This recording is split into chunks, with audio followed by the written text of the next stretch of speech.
Guys ನೋಡಿ ಏನಪ್ಪ ವಿಚಾರ ಅಂದರೆ ನಮ್ಮ ಹಸು ಸಾಗಾಣಿಕೆ ಮಾಡ್ತಾ ಇರೋರು ಮತ್ತು ಕುರಿ ಮೇಕೆ ಸಾಗಾಣಿಕೆ ಮಾಡ್ತಾ ಇರೋರು ನಾವು ಹಸುಗಳಿಗೆ ಅಂದ್ಬಿಟ್ಟು ಒಂದು ಹುಲ್ಲನ್ನ ಬೆಳಿತೀವಲ್ವ, ಆ ಹುಲ್ಲನ್ನ ಯಾವ ಟೈಮಲ್ಲಿ ಕಟಾವು ಮಾಡಿ ಹಾಕಿದ್ರೆ ಹಸುಗೆ ಎಲ್ಲ ಥರದ ಪ್ರೋಟೀನ್ ಆ ಹುಲ್ಲಲ್ಲಿ ಸಿಗುತ್ತೆ. ಮತ್ತು ಆ ಹುಲ್ಲು ಯಾವಾಗ ಎಲ್ಲ ಥರದ ಪ್ರೋಟೀನು ಹುಲ್ಲಲ್ಲಿ ಬಂದಿರುತ್ತೆ ಅನ್ನೋದು ಈ ವಿಡಿಯೋದಲ್ಲಿ ತಿಳ್ಕೊಳ್ಳೋಣ. ಸೊ ನೋಡಿ, ನಾವು ಇದೊಂದು ಪದ್ಧತಿನ ನಾವು ಸರಿಯಾಗಿ ಮಾಡಲ್ಲ. ಹಸುಗಳಿಗೆ ಹುಲ್ಲನ್ನ ಕಟಾವು ಮಾಡಬೇಕಾದ್ರೆ ಏನು ಮಾಡ್ತೀವಿ ಅಂದರೆ, ಇವಾಗ ಒಂದು ಸ್ವಲ್ಪ ಉದ್ದಕ್ಕೆ ಬಂತಾ, ಏನು ಒಂದು ಅಪ್ರಾಕ್ಸಿಮೇಟ್ ಒಂದು 4ರಿಂದ 5 ಅಡಿ ಬೆಳೀತಾ, ಸರಿ ಹುಲ್ಲು ಬಂದ್ಬಿಟ್ಟೈತೆ, ನಾವು ಇವಾಗ ಕುಯ್ದೀವಿ ಹಸುಗೆ ಹಾಕ್ಬೋದು. ಆ ಲೆಕ್ಕಾಚಾರಕ್ಕೆ ನಾವು ಏನು ಮಾಡ್ತೀವಿ, ಹಸುಗಳಿಗೆಲ್ಲ ಕುಯ್ದು ಹುಲ್ಲನ್ನ ಹಾಕ್ಬಿಡ್ತೀವಿ. ಆ್ಯಕ್ಚುಲಿ ಹಂಗೆ ಮಾಡಬಾರ್ದು.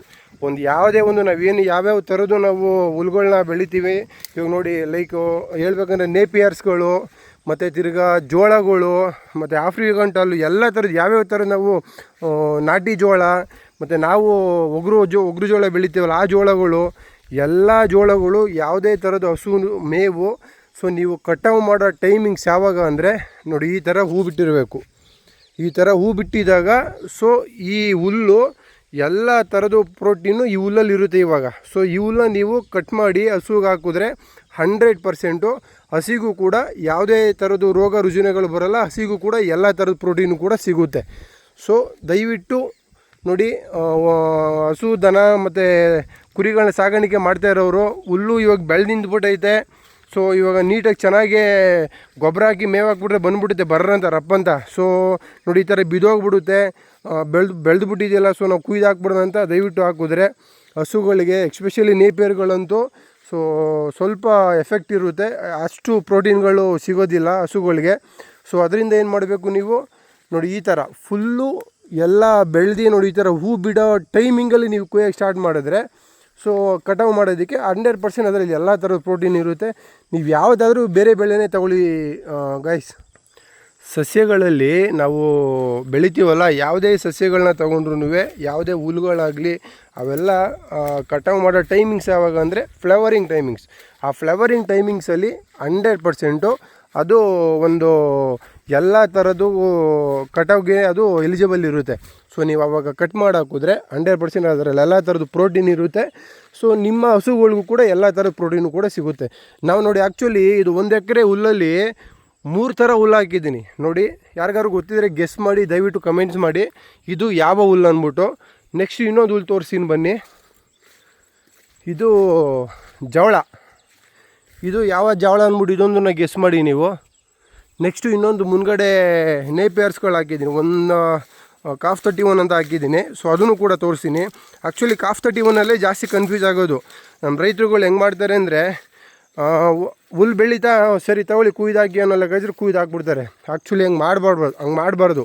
ಹಂಗೆ ಮಾಡ್ದಾಗೇನೇನೆ ಸೊ ಅದು ಎಲ್ಲ ಥರದ ಪ್ರೋಟೀನ್ ಸಿಕ್ಕಿರಲ್ಲ, ಹಸುಗಳಿಗೂ ಸುಮ್ಮನೆ ಹುಲ್ಲು ತಿಂತವೆ, ಹೊಟ್ಟೆ ತುಂಬುತ್ತೆ ಅಷ್ಟೇನೆ.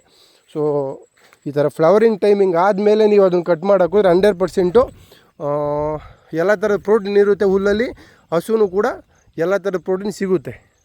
ನೋಡಿ, ಹೇಳಬೇಕು ಅಂದರೆ ಎಷ್ಟೋ ಜನ ನಮ್ಮ ಹಸು ಮತ್ತು ಏನು ಕೋಳಿ ಕುರಿ ಸಾಗಾಣಿಕೆ ಮಾಡ್ತಾಯಿರೋ ರೈತರುಗಳಿಗೆ ಈ ಥರ ಬೆಳೆದಿರೋ ಹುಲ್ಲನ್ನ ನಾವು ಯಾವಾಗ ಕಟಾವು ಮಾಡಬೇಕು ಅಂತಲೇ ಗೊತ್ತಿರಲ್ಲ.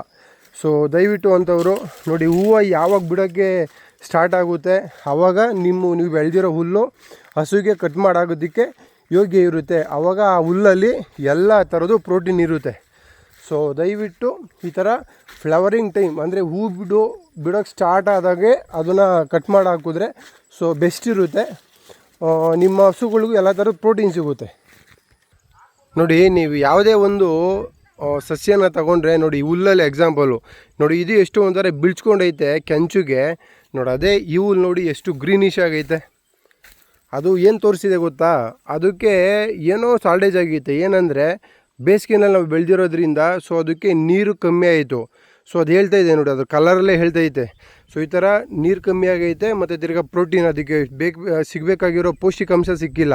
ಸೊ ಅದಕ್ಕೇನೆ ಅದು ಆ ಥರ ಬಿಳ್ಚ್ಕೊಂಡೈತೆ, ಒಂಥರ ಅರ್ಶಿಣ ಕಲರ್ ಆಗೈತೆ. ಸೊ ಇದು ನೋಡಿ, ಎಲ್ಲ ಥರದ್ದು ನೀರು ಗೊಬ್ಬರ ಎಲ್ಲ ಥರದ್ದು ಸಿಕ್ಕಿದ್ದಕ್ಕೆ ನೋಡಿ ಈ ಥರ ಸೊಂಪಾಗಿ ಎಷ್ಟು ನೀಟಾಗಿ ಬೆಳೆದೈತೆ. ಸೊ ನಾವು ಸುಮ್ಮನೆ ಏನೋ ಬಿಳ್ಸ್ಕೊಂಡೈತೆ ಅಂತ ನಾವು ಕೇರ್ಲೆಸ್ ಮಾಡೋದಲ್ಲ. ಅದ್ರದ್ದು ಆದರೆ ಒಂದು ಗುಣಲಕ್ಷಣಗಳು ಅದ್ರದ್ದು ಒಂದು ಇದ್ದೇ ಇರುತ್ತೆ. ಸೊ ಅದು ಹೇಳ್ತಿರೋದು, ಅದ್ರ ಗುಣನ ಹೇಳ್ತಿರೋದು. ನೋಡಿ ಈ ಥರ ನೀರು ಇಲ್ದಲೇ ನೋಡಿ ಈ ಥರ ಆಗಿದೆ ಅಂದ್ಬಿಟ್ಟು. ಸೊ ಅದು ಹೇಳ್ತಾ ಇರೋದು. ನೋಡಿ ಇದು ನೀರಾಗಿ ಸೊಂಪಾಗಿ ಬಂದೈತೆ. ಸೊ ನಾನು ಹೇಳೋದು ಏನಪ್ಪ ಅಂದರೆ, ನಮ್ಮ ರೈತರುಗಳು ದಯವಿಟ್ಟು ಹಸುಗಳಿಗೆ ಹುಲ್ಲನ್ನ ಕುಯ್ದು ಹಾಕೋಕ್ಕಿಂತ ಮುಂಚೆ ಸುಮ್ಮನೆ ಬೆಳೆದು ಬಿಟ್ಟೈತೆ ಅಂತ ಕುಯ್ದು ಹಾಕೋದಕ್ಕಿಂತ ಸ್ವಲ್ಪ ಮಾಹಿತಿ ತಿಳಿದು ಅದನ್ನು ಬೆಳೆಸಿದ್ರೆ, ಯಾವ್ಯಾವ ಹುಲ್ಲು ಹಾಕಬೇಕು ಅಂತ ಮಾಹಿತಿ ತಿಳಿದು ಅದನ್ನು ಬೆಳೆದ್ರೆ, ಯಾವ್ಯಾವ ಹುಲ್ಲಿಂದ ಹಸುಗೆ ಎಷ್ಟೆಷ್ಟು ಪ್ರೋಟೀನ್ ಸಿಗುತ್ತೆ ಅನ್ನೋದನ್ನು ತಿಳಿದು ಬೆಳೆದ್ರೆ, ಸೊ ಅದು ಖಂಡಿತ 100% ಸಕ್ಸಸ್ ಆಗ್ಬೋದು. ನೋಡಿ ನಾನು ಜಸ್ಟ್ ಅದಕ್ಕೆ ಎಕ್ಸಾಂಪಲ್ ಅಂದರೆ, ನೋಡಿ ನಾನೇ 3 ಥರ ಹುಲ್ಲು ಹಾಕಿದ್ದೀನಿ. ಇದು ಒಂಥರ ಹುಲ್ಲು, ಮತ್ತು ಅಲ್ಲಿ ಸೆಂಟ್ರಲ್ ಒಂಥರ ಹುಲ್ಲು, ಅದರಿಂದ ಆಚೆಗೆ ಒಂಥರ ಹುಲ್ಲು. ಸೊ 3 ಥರದಲ್ಲಿ 3 ಥರ ಪ್ರೋಟೀನ್ ಇರುತ್ತೆ. ಸೊ ಅದಕ್ಕೇ ನಾನು ಈ ಥರ ಹಾಕಿರೋದು. ಸೊ ಈ ಥರ ತಿಳಿದು ಮಾಹಿತಿನ ನೀವು ಹಸು ಸಾಗಾಣಿಕೆ ಮಾಡಿದ್ರೆ ಖಂಡಿತ ಸಕ್ಸಸ್ಫುಲ್ ಆಗ್ಬೋದು. ಇನ್ನೂ ಹೆಚ್ಚಿನ ಮಾಹಿತಿಗೆ ನಮ್ಮದು ಯೂಟ್ಯೂಬ್ ಚಾನಲ್ ಇದೆ, MS ಫಾರ್ಮರ್ಸ್ ಅಂದ್ಬಿಟ್ಟು. ಇನ್ಸ್ಟಾಗ್ರಾಮ್ ಪೇಜ್ ಇದೆ, ಸೊ ಫೇಸ್ಬುಕ್ ಪೇಜ್ ಇದೆ. ದಯವಿಟ್ಟು ಫಾಲೋ ಮಾಡ್ಕೊಳ್ಳಿ. ನಾವು ಹೇಳ್ತಿರೋ ಇನ್ಫಾರ್ಮೇಷನು ನಿಮ್ಗೆ ಇಷ್ಟ ಆಯ್ತಂದರೆ ದಯವಿಟ್ಟು ಶೇರ್ ಮಾಡಿ. Thank you so much.